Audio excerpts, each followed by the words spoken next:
Hi. Listen, y'all, your girl's a mess. We're just gonna deal with it. I can't really run my fingers through my hair to do much, and I'm gonna tell you why. I live in a house with mostly gas heating. That's pretty typical of the area that I live in, except for two rooms of the house, one of which being my bedroom, have electric baseboard heating, and unfortunately, that dries the air out. So my hands are just ripped to shreds from being so dry.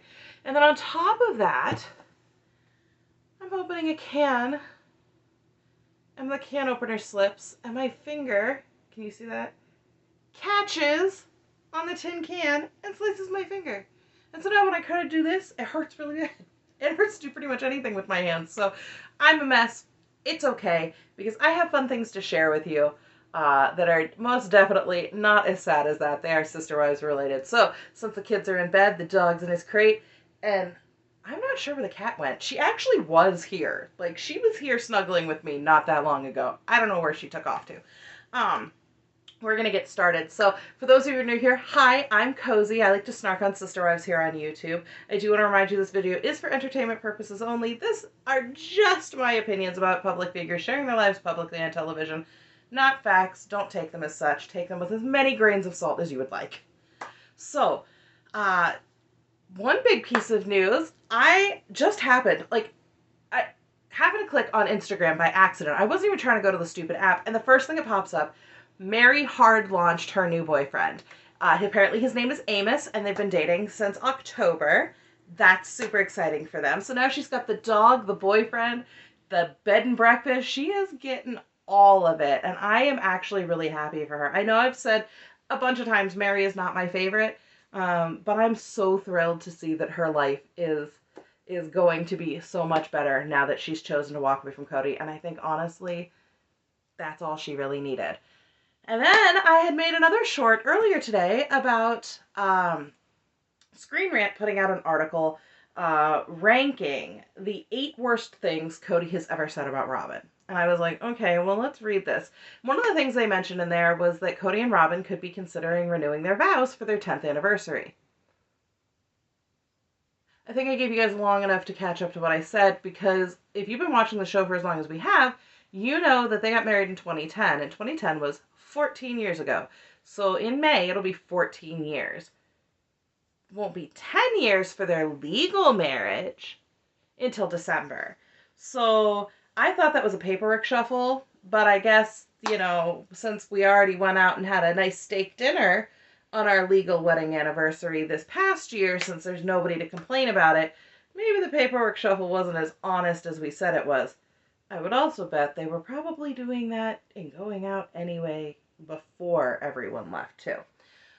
But I wanted to go through the 8 things that Cher Thompson listed in her article on Screen Rant. I'll leave links to the Screen Rant article for you guys so that you guys can check it out and you know where my sources are coming from.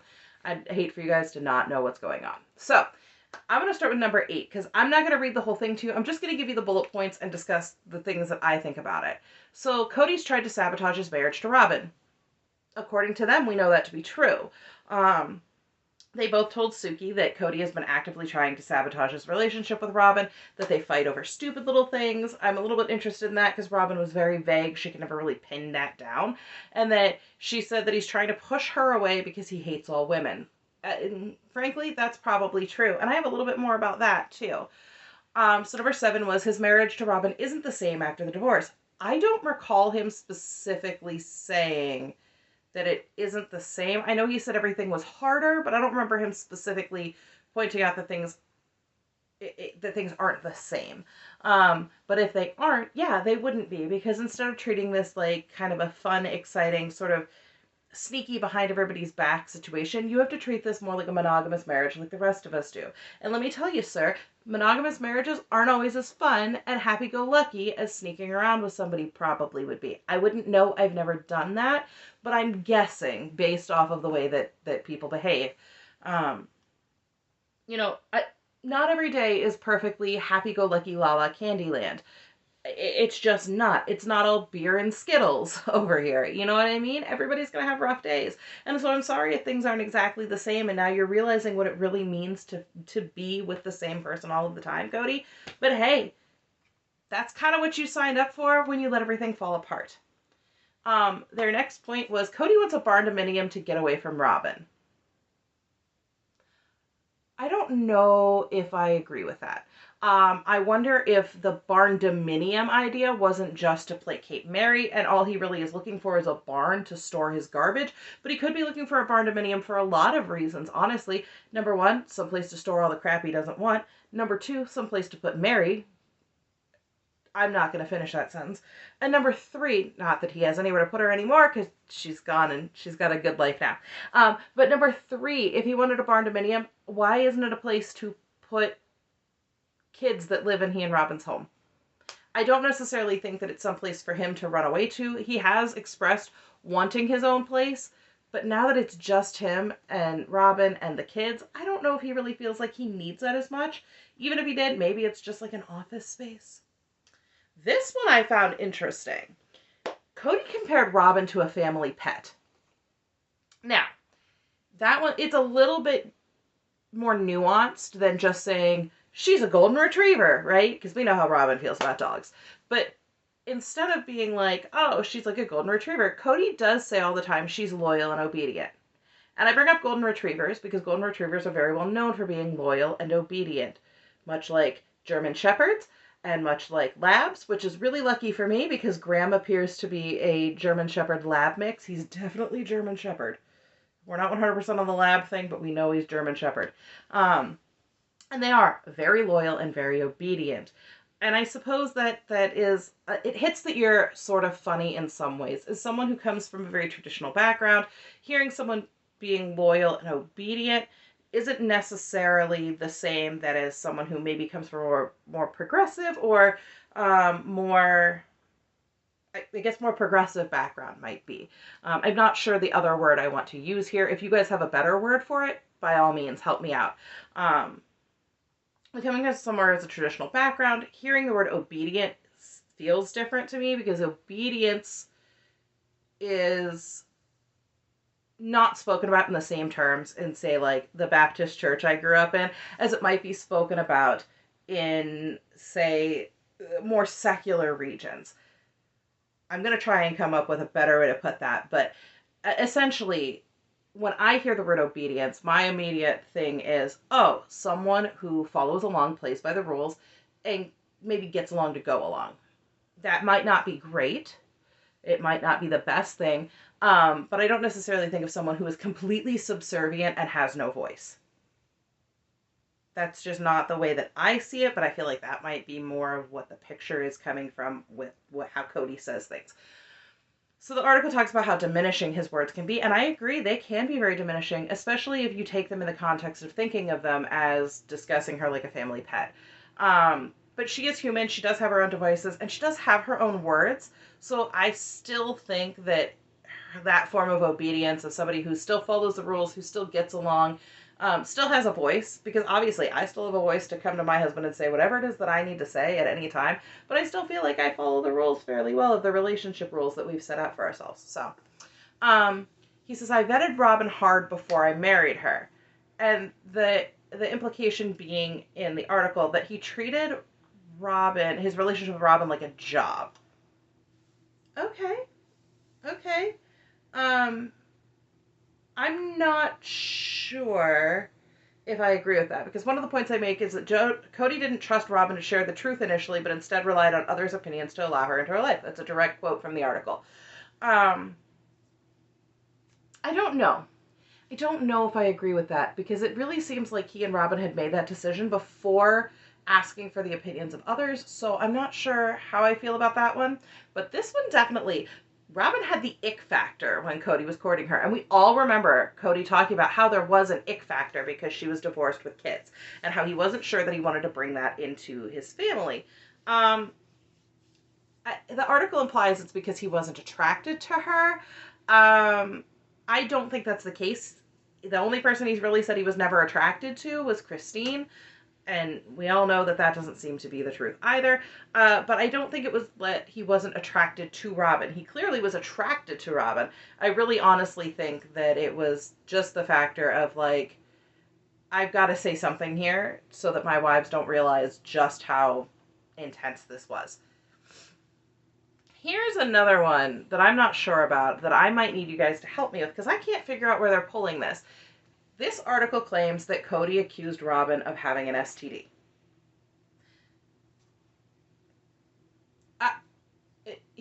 They say he made a joke during an earlier season of Sister Wives about Robyn being unfaithful to him because of a cold sore that she had on her lip. I guess essentially accusing her of catching this and bringing it back to the family.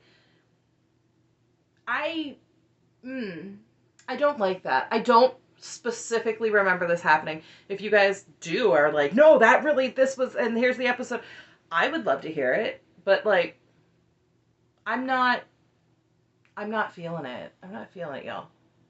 No. And then, number 1, Kody hates his life with Robyn and wants to run away from everything. He said it. We have to give him that he said it.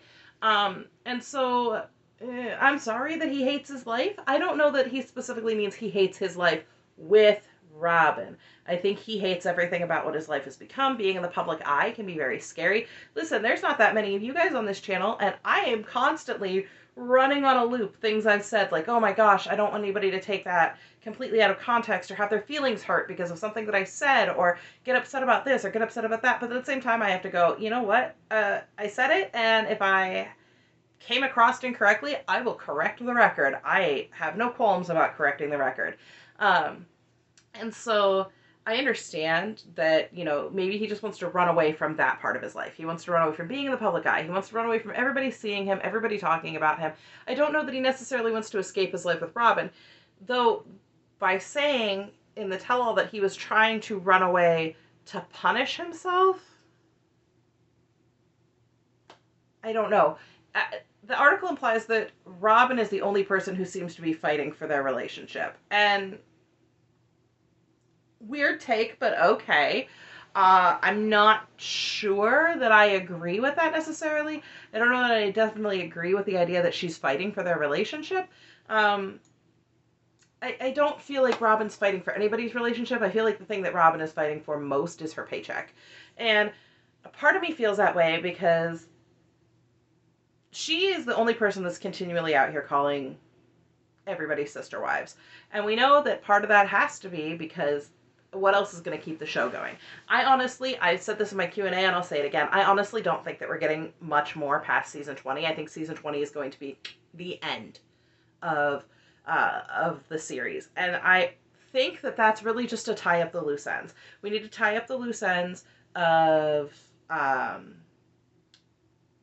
Mykelti's pregnancy. We need to tie up the loose ends of getting everybody settled into their new lives, into their new homes. You know, we haven't had Meri move to Utah yet. We haven't had Christine settling into her new life yet. We really haven't seen much of Janelle settling into her life post Kody. So I think we'll get a couple seasons of having everybody settle in. Everything's going well. And then I think at that point, I think we'll get season 19 will be in the past. We'll get a huge time jump for season 20. Season 20 will be closer to the present, and that will kind of be the end. It'll tie up all the loose ends for everybody, and that's when we're going to say goodbye to the sister wives. I don't know for sure. That's just my speculation. So I had mentioned about Kody, about Robyn saying that Kody dislikes all women. And I said, I have something else for you about that. So I know this is not going to be everybody's cup of tea. I am going to put it out there simply because the information is there for you to listen to. I have not finished the episode.